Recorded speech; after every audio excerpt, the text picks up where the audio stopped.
Welcome to Me Financial, the podcast designed to inspire your financial life.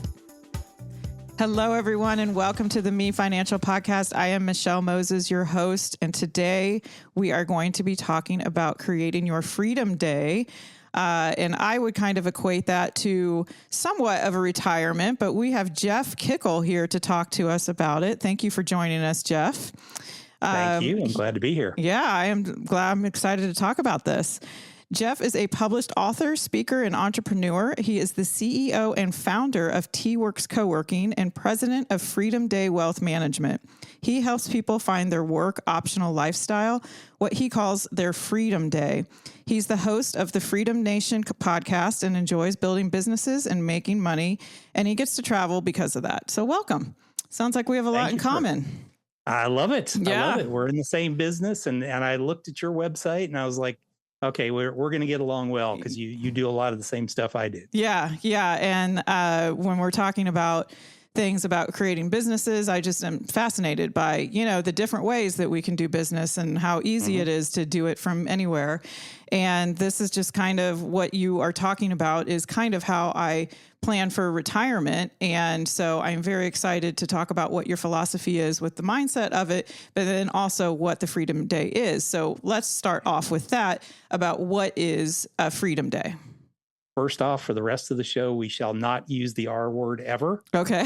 We shall use the big, line through, no R word. Freedom Day basically came out of, I've spent 30 years in the investment business and the financial planning industry, worked for multiple firms. And what I noticed was around 2012, 2013, there was kind of a mindset shift in the clients that I was dealing with. And so, I had clients that were younger, let's call them mid 30s to early 40s. I call them the 4-hour work week generation. They're the people that grew up reading Tim Ferriss's 4-hour work week. That would be me.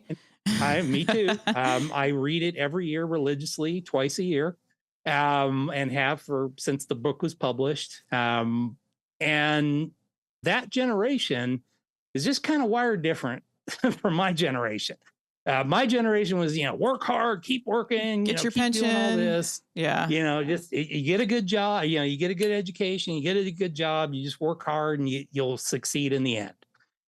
That generation's like, yeah, that sounds great, but I don't want to spend 40 years working, then get to the point where, I've saved and scrimped and done everything I could so that I could downsize my house, have one car, take one cruise per year and wear black socks and sandals. I just don't want to do that.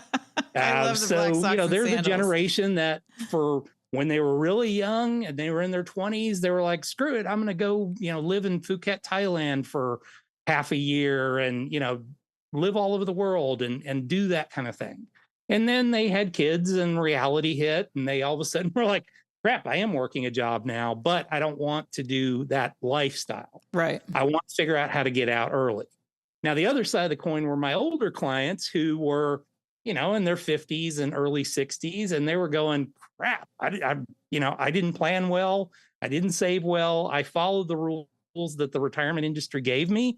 And the reality is there's no way in hell I'm going to be able to retire. So I'm probably going to have to keep working. And I'm going to have to downsize my house, get one car, take one cruise per year and wear black socks and sandals. So That was the common thread when I looked at all of that. Well, you have certain clients, and I'm sure, Michelle, you see this when you sit down with a client and, they come in with that, oh, God, I'm never going to be able to retire. Mm-hmm. And you look at the assets that they have and their goals and what they spend. And you're like, before I even put it in the financial planning software, this is going to work. You're going to be okay. But, they have that kind of negative feeling about it. Well, and most people do have that negative feeling, I feel like. Yeah. Yeah. I mean, it's just that fatalistic, I'm just never going to be able to retire. And I remember sitting down with my first client that this came up with about 2013, 2014. And, I knew the numbers. I'm like, geez, I could do this on the back of a napkin. It's going to work.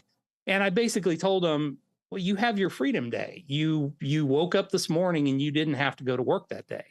And I saw this kind of smile come on their face. And we went through it and they were like, wow, I don't really have to get up and go to work tomorrow. And I was like, yeah, you're right.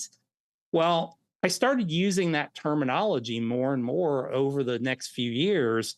And then I just got to the point where I stopped using the R word completely.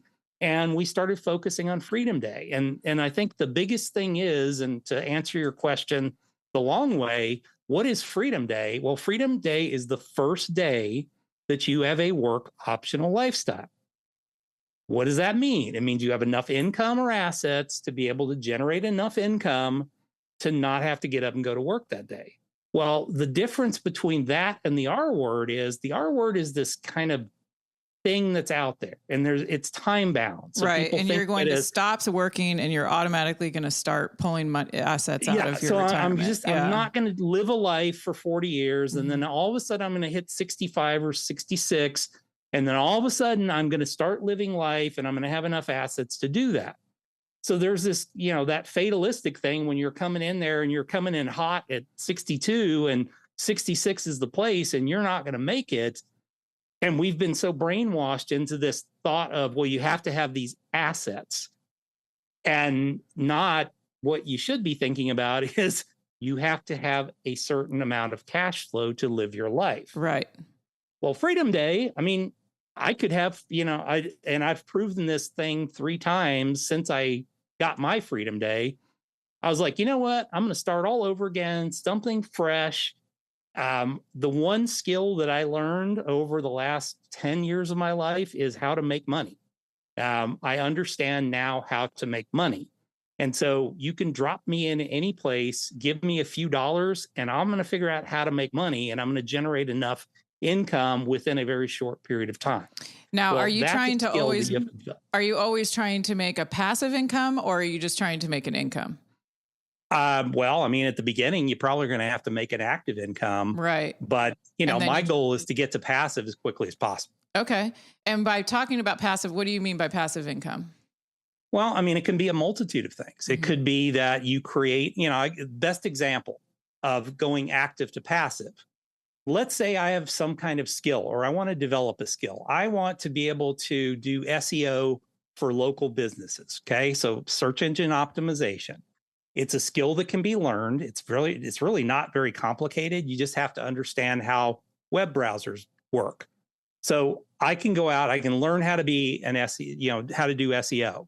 Well, all I have to do is know enough about SEO to talk about it, get my first client, and then I can use that money to pay for a course to learn how to do SEO and over deliver for that client, and then take that money and continue to go and get additional clients and grow from there. Right. But then my price for what I do is going to eventually get to the point where I'm kind of capping out the maximum I can do with time. Well, what would I do then? Well, there's tons of people who work overseas, who work in, I was in Europe, in the Czech Republic.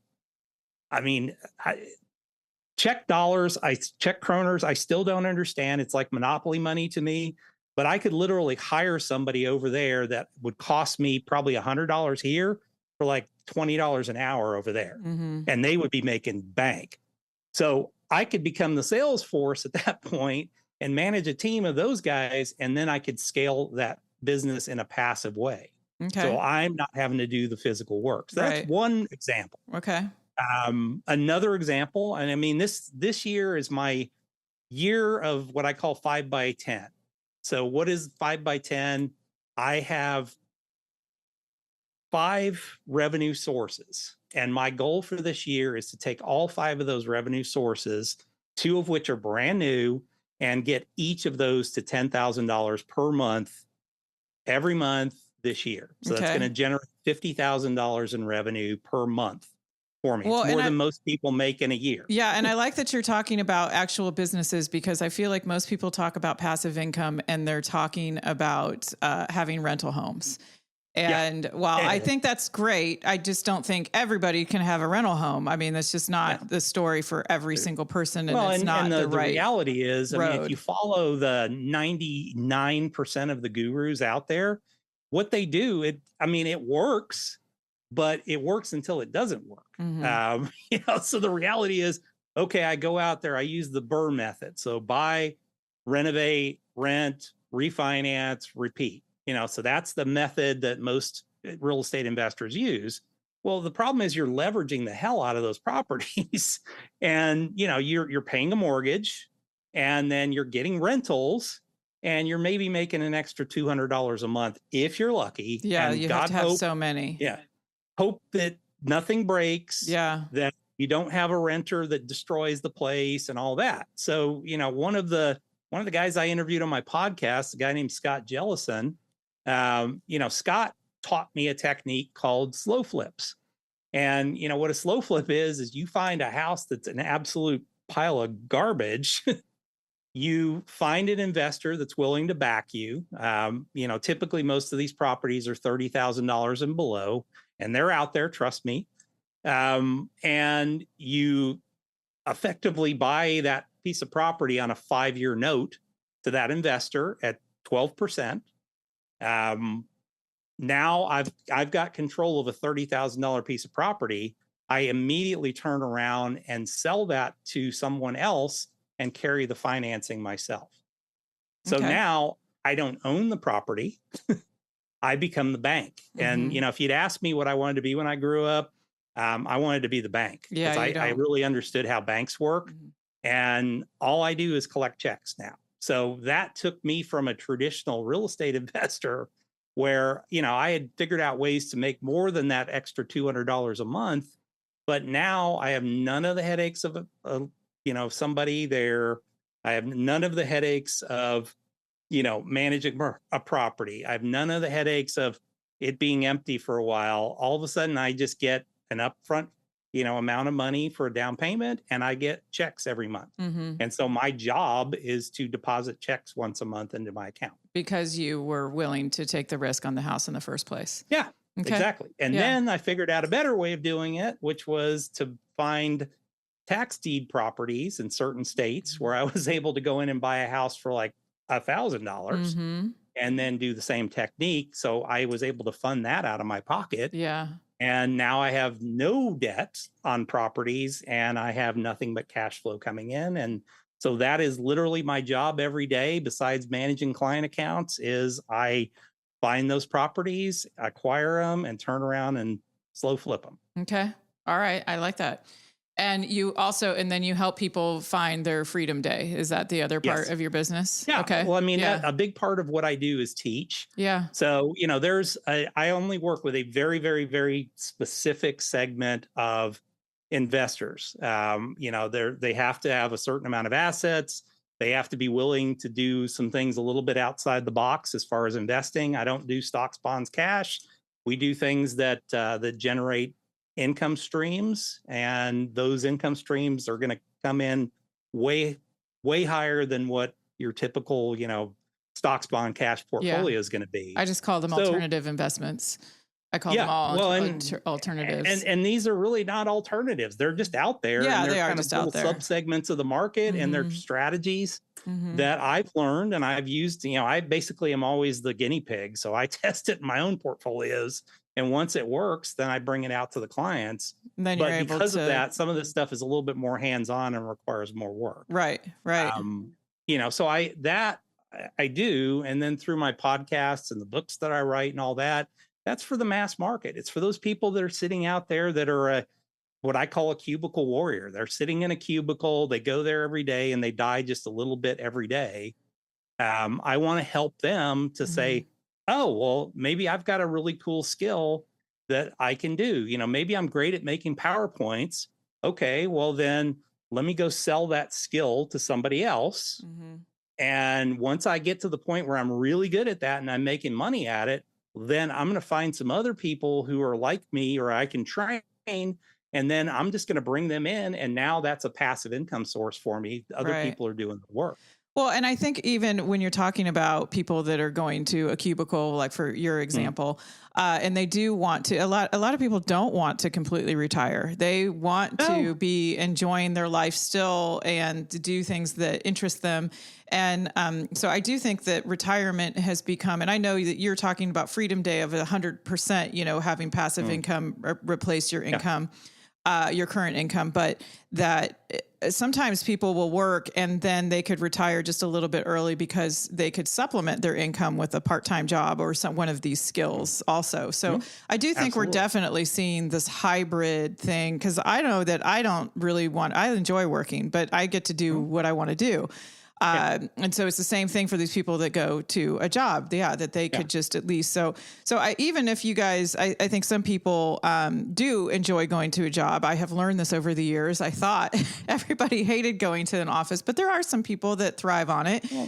But I do think that you'll get something from listening to this, just because when you do retire, you could supplement your income because it is stressful to go into retirement and then go from earning all this money to all of a sudden turning off that faucet, and then all this, you're, taking money out all of a sudden. Well, and I think the biggest thing is, so I created what I call the Freedom Day method. So it's an 8-step process. It's pretty simple. So, step 1, you've got to figure out your situation. So you got to figure out your cash flow situation. So you sit down and you look at what's coming in, what's going out.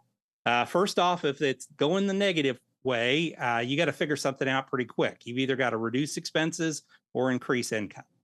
And then second step is we have you build a bucket list. Now, everybody thinks of the bucket list is like something you do when you're ready to die. Well, I think everybody needs a bucket list from early on in life. Why? Because you need those things to kind of be those carrots for you as you go. So then step 3 is you're going to look at some kind of alternative income outside of your job. So what could that be? Well, it could be real estate investing. It could be, you've got some kind of special skill that you can sell. There's 2 sites that you can go to, Fiverr and Upwork, where you can actually utilize some kind of skill, even if it's the skill that you have from work. I mean, that's true. That's a good point. I've even seen people help people do couponing and do, rebates and things like that. Yeah. Like they help people maximize all that. Money that are active income. It's where you have to actually put out effort to do. Maybe you have to find clients. Maybe you need to, you've actually got to do a project or whatever. But what we do is when we do our bucket list, we pick out 3 things that can be done in the next 6 months that have some kind of price tag to them. I'll give you an example. So when I did my first bucket list, it was right when a whole lot of turmoil was happening in my life. I went on a business trip. It was a industry vendor conference. Went to this thing. I didn't want to talk to anybody, so I was in my room all by myself. And we had gotten a bucket list journal when we got there. And so I was like, you know what, crap, I've never done this before. I'm in this really pretty place. I'm just going to do this. And so I did my bucket list and I came up with, and this happened last year, I realized that, anything that flies, floats, drives, I am an absolute passionate about. And I realized that I had 10 things on my bucket list that were things involving flying, floating, driving, something like that. And there was 12 of them. And I was like, you know what? If you do the math, everything costs roughly about $400 a month. And so I'm like, you know what? I'm living what I eat. So here's what I'm going to do. I'm going to create a source of revenue. So basically what I was able to do was acquire a property. I turned around and I started using that property for midterm rentals to nurses. That was really how we got into the real estate business. Was we started doing midterm rentals for nurses. Now, here's the beauty. If you want to be a rental person, rent or find properties close to hospitals and then take those things, furnish them, put them up on furnishfinder.com, which is where all the traveling nurses go to. And you have the best tenants you'll ever have who pay you double the amount of rent that you would normally get. And they stay for like 13 weeks at a time, sometimes 26 weeks when they're on a contract. They do not complain. They do not trash your house. All they want is someplace safe and quiet to come when they get off of a 12-hour shift. Right. So that piece of property, that one piece of property was generating $500 a month. So I'm like, cool. So now I'm going to go live my little dreams of all the things I wanted to do. And so I went and drove a Lamborghini on the F1 track here in Austin. I drove a James Bond car, you know, a V8 Vantage in England when I was over there. Went and flew on 2 World War II planes last year. I did all of this stuff, and it was all paid by that $500 a month that was coming in that way. So that's what we do. We that's figure out what a way I love. to make that money. Well, and that's what I love about what you're talking about is that a lot of people would say, okay, earn this and then you're going to save it. Whereas you're saying you're going to earn this and then you're going to reward yourself. And, and tell us what you talk about rewiring the brain, because I really love this. Yeah. That's what rewiring the brain is we start to realize, okay, I want this and I'm not going to put it on credit. I want this. And all I have to do is make some kind of money to pay for this. And you realize that $400 is not too hard to make. Now, let's say I wanted to go ride that. So if I wanted to drive a Lamborghini in Austin at the F1 track, it costs $468 to do that. What could you do to make $468? Guess what? You can sign up for Uber today. You can go out and drive Uber for a week and make more than $468. So that you could go do that. And you're driving a Lamborghini right at the F1 track. So it's not hard to make money, but what it starts to teach you how to do is, if I want this, I need to create some kind of source of income to do it. Yes. So that's an active income way of doing it. Mine was a passive income way of doing it, taking a skill that I knew and turning it into something that gives me. And then once I was done last year, when I finished in December, I still have that $500 a month of income that's coming in that I can do whatever I want with. So now we've got our brain retrained. We go to our next step, which is step 4, and that is we are going to eradicate debt in our lives. So we're going to get really fast, really serious about creating more and more income outside of our job that's going to get rid of our debt, because you're never going to be free if you have debt. And are you including housing debt in this? That's my last thing to go. Yeah, that was my one question, because I don't know that I mind housing debt, but I wasn't sure. No, I don't. You know, because I mean, you got to have some place to live. You know, I have a 2.75% 30-year mortgage. I'm not paying that. I mean, if I'm not smart enough to make more than 2.75%, I need to fire myself at that point. So. Okay. I don't get like rid of all debt, basically, that except for your house. That means I feel like the house is okay. I mean, and the goal for this year is I told you I'm doing the 5x10 this year. The goal with the 5x10 is I already have enough income to live on, so that 5x10 is going to pretty much eradicate the 2 pieces of debt that I have left in my life, which is solar panels that I put on my roof and the house at that point, and literally. Within a year and a half, I'll have that all of that will be paid off, and then I'm free and clear at that point. All right. It's the only way I would do it. I wouldn't do it any other way. Okay. And so when you work now, and I will get back to the steps because I know we're not done, but when you work now, is it basically to go and do the things that you want to do? Yes. Like you're coming up with new things? Yeah. And that's why you have to have a bucket list. So this is another reason you've got to have a bucket list, because there are some other strategies similar to this, I will say, that are out there, and they shall not be mentioned. But that was one of the things that, as I saw the movements of people who are like, I want to retire early. And what they do is they would live, you know, like paupers. I know, like paupers forever. I just don't think, And then they expect to be able to just, you're going to live this fantastic life and all that. Well, if you've lived like a pauper for 10 years, you're not. And if you were disciplined enough to do that, you're not going to be able to go, now I'm going to live my life all over the world, and I'm going to do this and that. And and that's how I feel when people come to me and they want to retire at like 50 or 52. Yeah. I'm like, well, yeah, you have enough, but you need to budget. I'm like, you're not going to be able to live like you can now. And they're like, I'm like, well, yeah, you have a lot, but I mean, you're going to live till you're 90 or 95, you know, like that's a 40 and if you're years. living that traditional lifestyle of, okay, I've saved all this money. 40 years of just taking that's a long time. A long time to have to rely on that. Yeah. You know, what the industry tells you is, 4% per year. Well, that works all fine and dandy until you have inflation ratchet up Like just the 18, unexpected. 20%. Well, and all the unexpected stuff. I call it like you're going to have fingernails on the wall because you're going to be so worried about what your investments are doing. Versus if you are just working part-time or doing some consulting or, whatever it is, it's going to alleviate so much of that stress. So, And it's, the reason I say Freedom Day is Freedom Day gets you to the point where, and we'll get to that next step, which is, when do I get to my Freedom Day? Well, Freedom Day is the day that I have 125% of what I call my MRI, my minimum required income from the first step.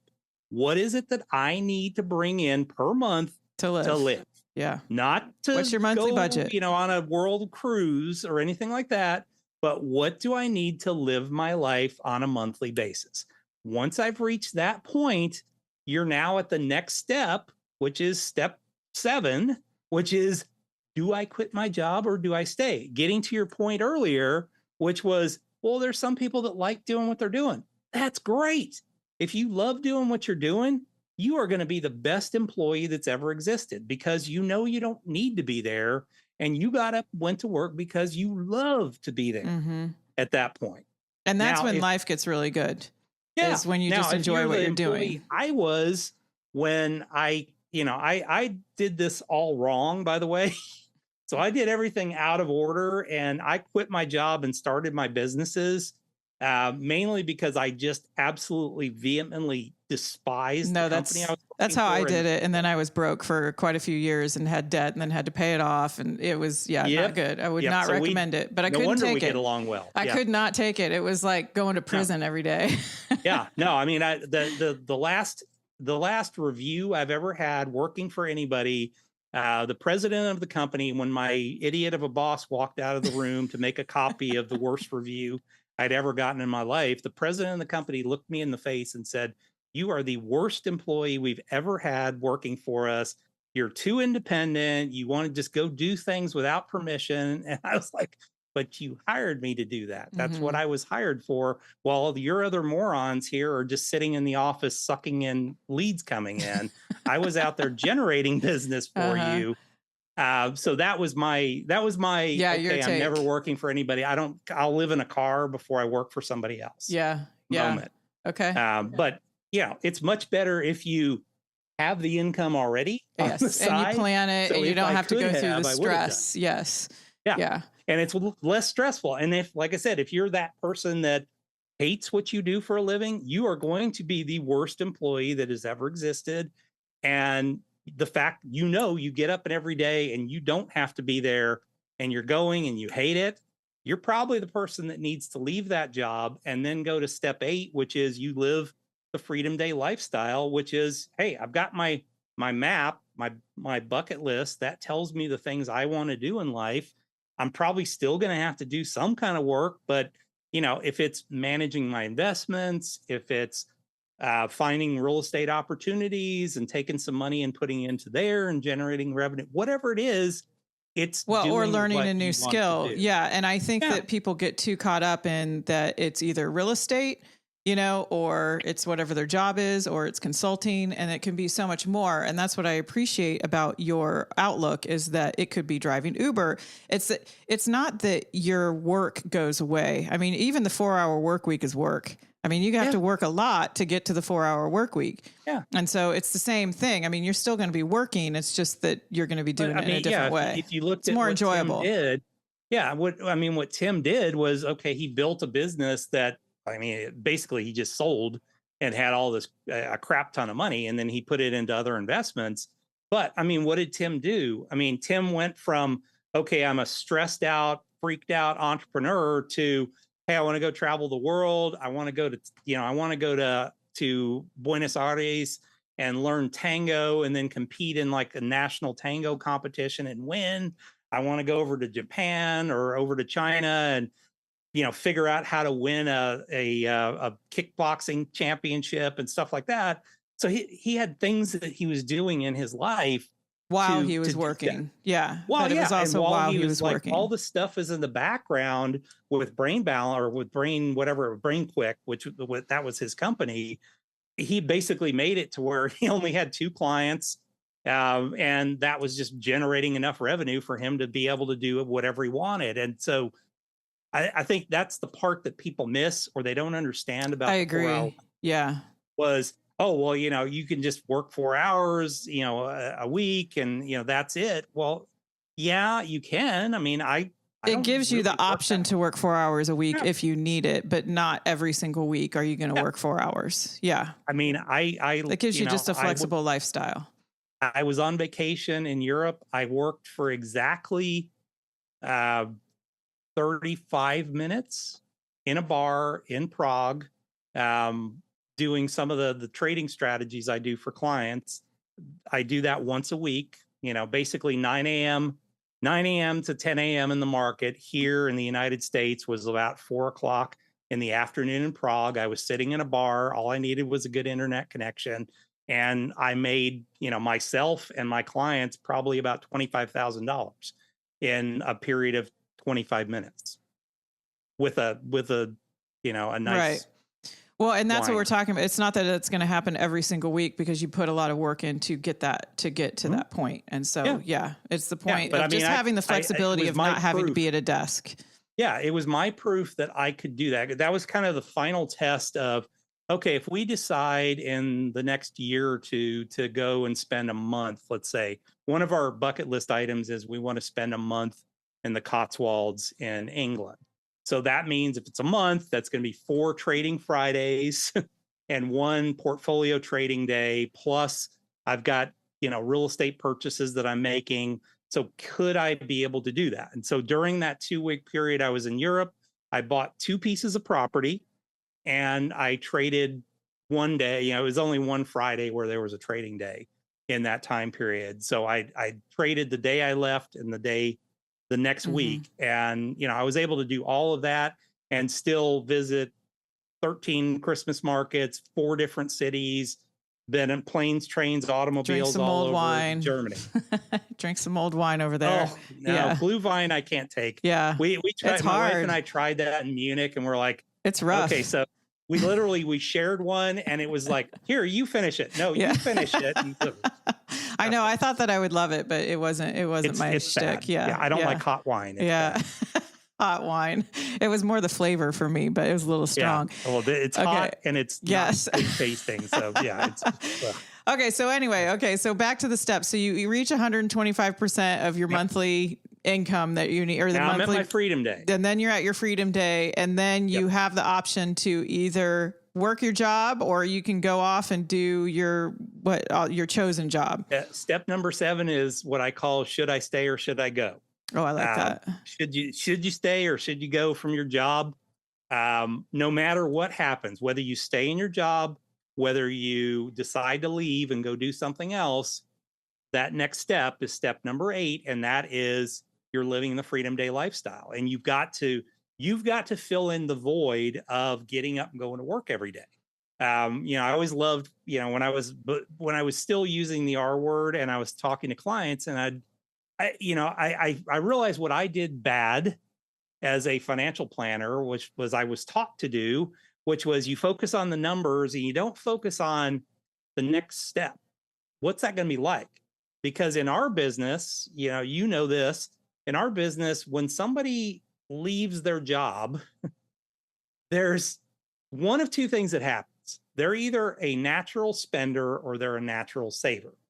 So if you're a natural saver, that becomes the most stressful part of your life because you're used to going, well, I go to work and I make X amount of dollars and I take X minus 4 and take that 4 and I put it into investment accounts and I keep building. Well, that's why I hate that 4% thing. Yeah. You guys all need to go back to how I plan for retirement, because my clients don't feel that way because of the way that I plan for it. Cause the 4% thing is, again, you're climbing the walls. I mean, it's stupid. You're stressed. It's dumb. And you need to focus on the cash flow part. So the people that are good savers, if you follow the traditional cash or the traditional retirement route, last time I'll say that, that says, okay, well, you save this amount of money and then you can take 4% of that out and you're going to have it invested kind of conservatively and maybe make 6 to 7%. And then taxes are in there and everything else. And that's what you're going to live on. Well, now if I'm not, now I'm living on that and I'm going, well, crap, I'm not saving. Now I'm totally stressed out. Yeah. The Whereas if you spender, have something coming in, then yeah, then you're not as stressed out. yeah, you're not stressed out at all. You know where your money's coming from every month. If it's passive income, okay, I don't really have to work to do that. I can go and do stuff all over the place. Well, there But are, if you're, and the people that I feel like are savers and that are good at retirement, they actually do set up their own kind of passive income. And it might just come from utility stocks or dividend, different stock, stuff Could like be. that. Or they have one rental home. They do have those little things where it's like, okay, it is making money versus I think what people picture is, okay, I have all this stuff just like my 401k. It's all in stocks and bonds. And then I'm hoping and praying, living on a prayer here that I can make 4%. And that's how people picture it. And it's not that way. It is way more you don't want it convoluted. No, you don't want it that way because that's the way to set yourself up for stress. Yeah. And the way I used to do planning, and I still do for some clients that have a lot of money and, they have enough that lower returns can get them by. I've always done planning to say, okay, let's bucketize this. And we're going to put one bucket into something that's guaranteed that you're going to get. So usually we'd use an annuity. And I'm not a big, there's all kinds of annuities that pay us really well, but are crap for clients. I would typically just say, well, we're going to put it into. You are speaking my language. Yeah, we're going to put it into a guaranteed annuity. That's what I do. What's called a SPIA. That's exactly what I do. Then I have bucket number 2. Is medium. Boom. And then bucket 3 is like, let's just pretend to just let it ride. Yeah. Well, and it's bucket 2 is our discretionary spending. So we might just take a certain amount of money. Maybe we take $100,000 and we're going to burn through that over, 5 years and we'll make a little bit of interest, but it's riskless and we know we'll have it. And then we leave our growth bucket, which is our biggest piece, to grow for 5 years. So I make time my friend instead of my enemy. Exactly. And then in 5 years, I'm going to refund that middle column again, and we'll just keep doing that. Yeah. So if somebody's got enough money, they can do that. Yeah. And it is a big mindset shift, I think, for that, and that's the thing is that and that's all you're talking about too, is like we're reconfiguring how your money is coming in so that you can change your mindset about it. And that's what I think is so beautiful about what you're teaching here. And if so here's the thing that I would tell you, if you're out there listening, one, find somebody like Michelle or myself that can talk about income strategies with you.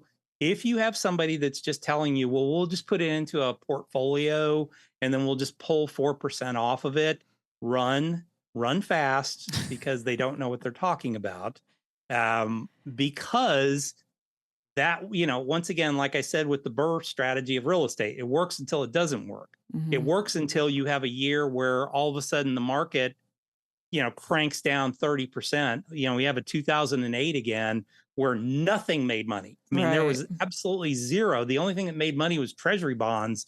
And that was only like 2 or 3%. Everything else lost massive amounts of money. And if you were living off of your portfolio at that time, you think your stress level goes up when 30% of your assets just disappears and you're overnight? 85 years old and you can't enter the workforce again. I mean, we're not just talking about right when you retire. I mean, you got to be thinking about, are you 82? Are you 85? That kind of thing. Or you're 65 and it's like, okay, now 30% of this, just went away. And I just retired and I have to figure something out. Whereas what we're talking about is much more, I call it just, you're taking control of yourself. You're not being a victim to whatever is happening out there. And that is the best way to not stress out about your finances, is to be active and to, take control of it, take charge of it. So, So I really I love your strategy. Am I missing anything? Have we missed anything to cover? No, it's as simple as that. I mean, it's one of those things that I'm like, it's not hard. I didn't invent any of this stuff. I just figured out how to put it together in the right combination and be the guinea pig who screwed it all up for 10 years to get to that point. That strategy will work. All you have to do is follow those 8 steps. And if you just follow those 8 steps, you'll get there, and you'll get there as quickly as you want to.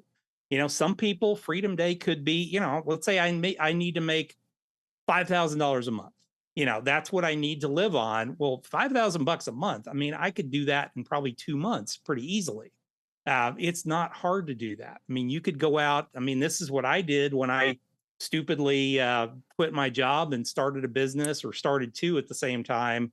And I was getting to the point where I'm like, oh crap, we're running out of money. We're not bringing enough in. My plans were not working exactly as I'd planned. Well, I was like, what do I know really well? Well, I know how to get money from banks really well.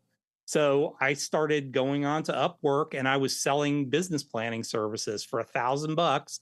I would do a business plan for you that I would personally guarantee that we would get funding for. That's a great idea. I would work with the bank. Yeah, with that's a great idea. $1,000, because I was like, you knew how to do it. I need money fast. I can do about one of those per week, because I had a really good template and I was good at talking to bankers. And I'm like, for $1,000, boom, that's done. a wonderful I guarantee example. you will get funding, or I will refund your money. So, I mean, that was paying my $5,000 a month that I needed to survive. Okay. I like it. So the other businesses made Yeah. money. Oh, I love it. Thank you for the examples and everything. And we will make sure you guys listen to his podcast too. He's got, what's the name of your podcast? I'm sorry. Is freedomnationpodcast.com. Yes. If you go to that, it'll take you to the podcast. And if you're on Apple Podcasts, so I did subscribe, but if you go to his podcast, he does have examples of where he's walking people through and talking more about this. And I do think that it is a great way to be thinking about your finances. So I really appreciate you coming on here. Thank you. Thanks, Michelle. I appreciate it. It was wonderful. And it's good to have somebody else in the trenches that believes the same thing. I know we got to come together sometimes, especially when you go to some of these financial meetings. And you guys I'll have Jeff's information in the show notes. I'll have a link to his podcast. He has a book. He's got all kinds of things that you can check out. So thank you again for being on, and everybody, thank you so much for listening. Be sure to tell your friends, share with your circle, and subscribe to the podcast, and let me know if you have any questions.